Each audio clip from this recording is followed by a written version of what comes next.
Good morning students. Class 12 के सभी छात्र छात्राओं का संगीत कक्ष में स्वागत है। आज हम लोग लेक्चर नंबर 19 में उस्ताद फयाज खां के जीवन परिचय के बारे में प्रकाश डालेंगे। इसमें मैं जो अपने तरफ से नोट्स किया हूँ बिल्कुल शार्ट, क्योंकि जीवन परिचय तो 2-3 पन्ने में होता है, लेकिन जो है इसको मेन तथ्य जितना कि आप लोग जो है इसको कर सकें उस ढंग से इसको हम मैनेज किए हैं। आइए उस्ताद फयाज खां के जीवन परिचय के बारे में थोड़ा प्रकाश डालें। उस्ताद फयाज खां, चलिए। उस्ताद फयाज खां का जन्म सन 1886 ईस्वी 1886 ईस्वी में आगरा के निकट हुआ। जन्म के 3-4 महीने बाद ही पिता सफदर हुसैन के गुजर जाने पर इनका पालन पोषण नाना इनके गुलाम अब्बास खां साहब ने किया। 5 वर्ष की उम्र से ही और 25 वर्ष तक संगीत की तालीम अपने नाना से ही ली।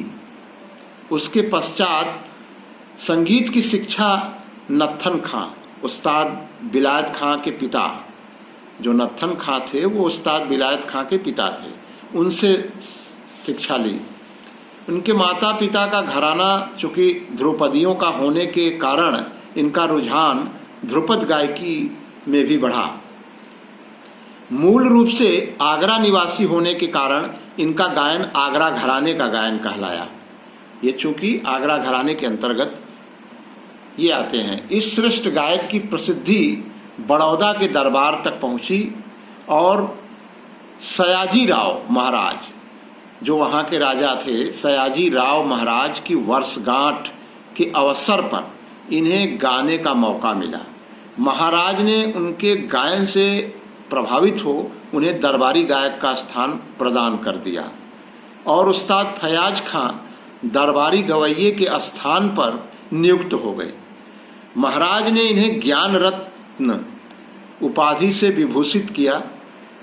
1906 ईस्वी में दरबार से उन्हें एक मेडल और 1911 में आफताने मूसिकी उपाधि मिली। फिर 1935 में अखिल बंगाल संगीत परिषद तथा इलाहाबाद विश्वविद्यालय ने खां साहब को प्रशंसा पत्र देकर सम्मानित किया। कुछ समय बाद महाराज ने आज्ञा लेकर फयाज खां बंबई, कलकत्ता, दिल्ली, लखनऊ और लाहौर के रेडियो स्टेशनों से अपने कार्यक्रम प्रस्तुत कर श्रोताओं को रस विभोर करते रहे। फिर ध्रुपद तथा ख्याल शैली के इस श्रेष्ठ गायक को गजलों का भी बहुत शौक था। ठुमरी के प्रत्येक अंगों को आश्चर्यजनित रूप में गाकर सम्मोहित कर देते थे। उस्ताद फयाज खां राग तोड़ी, जय जयवंती, पूरिया, सिंदूरा, ललित, दरबारी, परज, सुघराई इत्यादि बहुत रुचिपूर्ण गाते थे। इनके प्रिय रागों में अलापचारी, तिहाई, लगाने का ढंग, स्वरों की स्थिरता अविस्मरणीय है। आवाज चूंकि सुंदर और बुलंद, भरावदार तथा सुरीली होने के कारण उनका व्यक्तित्व और भी प्रभावशाली हो जाता था। इनके गानों के रिकॉर्ड झनझन पायल बाजे तथा जय जयवंती की बंदिश मोरे मंदिर अबलो नहीं आए तथा सुगराई की ऐ मोरी छाड़ो बहुत ही प्रसिद्ध हुए। संगीत के साथ उस्ताद को कविता का भी बहुत शौक था। ये अपनी बंदिशों में प्रेम पिया उपनाम जोड़ा करते थे। जो भी बंदिश बनाते थे उसमें प्रेम पिया नाम जोड़ा करते थे। इनकी शिष्य परंपरा बहुत विस्तृत है। कुछ शिष्यों के नाम इस प्रकार हैं: दिलीप चंद्र बेदी, वसीर खां, अता हुसैन एवं मेहताब हुसैन। रंगीले घराने की इस 64-65 वर्ष के यशस्वी गायक की 5 नवंबर 1950 ईस्वी को बड़ौदा में मृत्यु हुई। इस आश्चर्यजनक आलाप करने वाले गायक को हम जीवन पर्यंत नहीं भूल पाएंगे।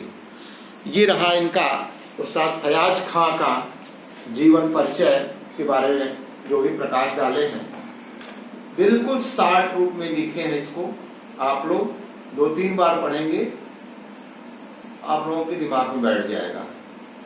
और मैं चाहूंगा कोरोना वायरस में आप लोग ध्यान से रहिए, लॉकडाउन का पालन करिए, सोशल डिस्टेंसिंग का पालन करिए, घर में बड़े बुजुर्ग हों उनका कायदे से ध्यान दीजिए और आनंद से रहिए। पठन पाठन का कार्य तो चल ही रहा है, हम लोग बराबर ऑनलाइन भी तैयार हैं, जो भी जरूरत हो उसके लिए बराबर हम लोग तैयार हैं। और डेली का डेली जो भी कोर्स जा रहा है उसको नोट्स करिए, प्रैक्टिस करिए। कोई भी प्रॉब्लम हो व्हाट्सएप पर पूछ लीजिए, उस पर या फोन नंबर पूछ लीजिए, सारे अवेलेबल हैं आप लोगों के पास। धन्यवाद।